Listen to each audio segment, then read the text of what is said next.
K stories YouTube ചാനലിലേക്ക് സ്വാഗതം. അപ്പൊ ഇന്നത്തെ നമ്മുടെ വീഡിയോ എരുമപ്പെട്ടി പള്ളി പെരുന്നാളാണ് കേട്ടോ. ഞാൻ ഇപ്രാവശ്യം അമ്പും വളയും എടുത്തു വെച്ചതാണ്. അമ്പും വളയും എടുത്തുകൊണ്ട് ഞാൻ തിരുഹൃദയനാഥന്റെ സന്നിധിയിലെത്തി പ്രാർത്ഥിക്കുന്നതാണ് കേട്ടോ.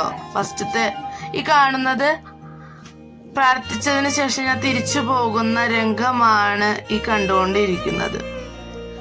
ഒരു പ്രത്യേക അനുഭൂതിയും ഫീലുമാണ് കേട്ടോ. ഞാൻ എൻ്റെ ജീവിതത്തിൽ ആദ്യമായിട്ടാണ് ഇങ്ങനെ തിരുഹൃദയ പെരുന്നാളിനല്ല, തിരുഹൃദയ ഫൊറോന പള്ളി പെരുന്നാളിന് ഞാൻ അമ്പും വളയെടുത്തു വെക്കുന്നത്. വിശുദ്ധ സെബസ്ത്യാനോസിന്റെയും നമ്മുടെ അന്തോണിസിന്റെയും അതുപോലെ വേളാങ്കണ്ണി മാതാവിന്റെയും തിരുഹൃദയത്തിന്റെയും സംയുക്ത തിരുനാളാണ് കേട്ടോ നടത്തുന്നത്. അതിഗംഭീരമായ ആഘോഷങ്ങളില്ലെങ്കിൽ കൂടിയും ലളിതമായ രീതിയിൽ, വളരെ ഭക്തിസാന്ദ്രമായ രീതിയിൽ ഇപ്രാവശ്യത്തെ പെരുന്നാൾ ഗംഭീരമായിട്ടോ. ഞാൻ വിശുദ്ധ സെബസ്ത്യാനോസിന്റെ അടുത്ത് നിന്ന് ഒരു ഫോട്ടോ എടുത്തതാണ്. അതിനുശേഷം ഞാൻ മുഴുവനായിട്ടൊരു വീഡിയോ എടുക്കാനാണ് പറഞ്ഞത്. പക്ഷെ എനിക്ക് അനിയത്തി ചെറിയൊരു വീഡിയോ മാത്രമേ എനിക്ക് എടുത്തു തന്നുള്ളൂ ഗൈസ്. എന്നാലും കുഴപ്പമില്ല. പ്രത്യേകമായിട്ട് ഞങ്ങളുടെ ഇടവകയിലൊക്കെ വിശുദ്ധ സെബസ്ത്യാനോസിന്റെ റപ്പായ് മാലാഖയുടെ ഒക്കെ പെരുന്നാളാണ് കേട്ടോ ആഘോഷിക്കാറ്.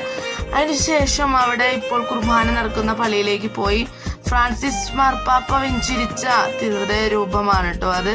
അതിനുശേഷം അവിടെ അടിപ്പള്ളിയിലേക്ക് പോയി. അടിപ്പള്ളിയാണ് കേട്ടോ മച്ചന്മാരെ കാണുന്നത്. അടിപ്പള്ളിയിൽ ഓരോ വിശുദ്ധരെയും സെറ്റ് ചെയ്ത് വെച്ചിട്ടുണ്ട്. നമുക്ക് പ്രത്യേക ഒരു വൈബും ഒരു ഫീലും ആയിരിക്കും കേട്ടോ. അവിടെ പോകുമ്പോൾ എനിക്ക് പ്രത്യേക ഫീലൊക്കെ തോന്നാറുണ്ട്. എന്താ പറയാ, ഓരോ വിശുദ്ധരെയും അതുപോലെ തന്നെ ഈശോയുടെ രണ്ട് തിരുഹൃദയത്തിന്റെയും അതുപോലെ ക്രിസ്തുരാജിന്റെയും ഒക്കെ ആ ഒരു ഇതൊക്കെ കാണുമ്പോൾ ഒരു പ്രത്യേക ഫീലാണ്. അതുപോലെ നടുവില് എന്തെന്നാ പറയാ, ഈശോയുടെ ഗെത്സമനിലെ ഒരു ചിത്രം കണ്ടോ, എന്ത് രസാ, പ്രത്യേക ഫീലാണ് അവിടെ. അതുപോലെ തന്നെ ഈശോയുടെ സക്രാരി, തിരുഹൃദയത്താൽ അനുഗ്രഹീതമായ ഒരു സക്രാരിയാണ് കേട്ടോ. അത് കാണാൻ എന്ത് മനോഹരമാണെന്നറിയോ. അപ്പൊ ഞാൻ അവിടെ വെച്ചൊരു അടിപൊളി ഫോട്ടോ എടുത്തുട്ടോ. എൻ്റെ അനിയത്തി ഞാനും കൂടിയിട്ടാണ് കേട്ടോ പെരുന്നാൾ കാണാൻ പോയത്. ഇതാണ് കേട്ടോ വിശുദ്ധ സിസിലി.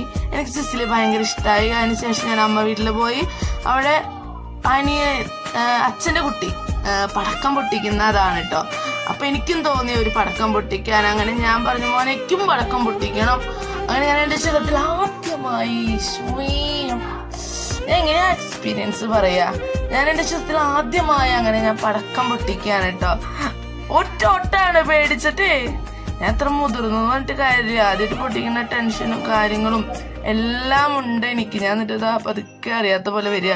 അതിനുശേഷം ഞാൻ ഒരു ഫോട്ടോ എടുത്തു. അതിനുശേഷം രാത്രിയിൽ ഞങ്ങള് മൂളി, കമ്പിപ്പൂത്തിരി അങ്ങനെ എല്ലാം കത്തിച്ചു. ഞങ്ങളുടെ മേമയുടെ പിള്ളേര് വന്നിട്ടുണ്ടായിരുന്നു. അപ്പൊ അവരും അതുപോലെ ഞങ്ങൾ ഫാമിലി എല്ലാവരും കൂടി അടിപൊളിയായിട്ട് പടക്കം, മൂളി, അതുപോലെ കമ്പിത്തിരി അങ്ങനെ എല്ലാം കത്തിച്ചു കേട്ടോ.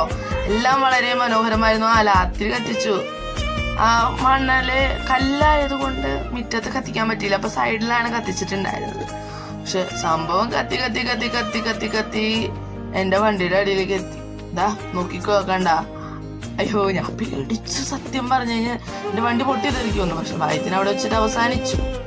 അതിനുശേഷം ഞങ്ങൾ വീണ്ടും ഒരു പിരി പിരി പിരി പിരി പിരി പിരി പോലത്തെ സാധനമാണോ, അതെ, അല്ല, മൂളി മൂളി മൂളി മൂളി കത്തിച്ചു ഞങ്ങൾ. അതിമനോഹരമായ മൂളിയാട്ടോ, വലിയ മൂളിയാണ്. അതിനുശേഷം എന്താ കമ്പിപ്പുത്തിരിയാണ്, അനിയത്തിയാണ് കേട്ടോ അത്. ഞാൻ അവിടെ ഉണ്ട്, എപ്പോ വരും. ഞാനിപ്പോ കത്തിക്കണത് കാണാൻ നിങ്ങൾക്ക്. ഇതാ ഞാനിപ്പോഴും ചെറിയ കുട്ടിയാട്ടോ. ചെറിയ പിള്ളേർ മാത്രം കത്തിക്കുന്നുള്ളൂ കേട്ടോ. ഞാനിപ്പോഴും എനിക്കും വേണം, എനിക്ക് കത്തിക്കണം. പണ്ടത്തെ ആ ഒരു ഓർമ്മ ഇപ്പോഴും ഞാൻ ഓർത്തുകൊണ്ടിരിക്കുകയാണ്. എനിക്ക് വളരെയധികം സന്തോഷമാണ് കേട്ടോ ഈ കാഴ്ചകളൊക്കെ കാണാൻ. അപ്പൊ ഇത്രയുമാണ് കേട്ടോ എൻ്റെ ഇന്നത്തെ വീഡിയോ. നിങ്ങൾക്ക് ഇഷ്ടമായോ? അപ്പോൾ ഇഷ്ടമായെങ്കിൽ JK സ്റ്റോറീസ് എന്ന വീഡിയോ സബ്സ്ക്രൈബ് ചെയ്യണേ, മറക്കരുത്.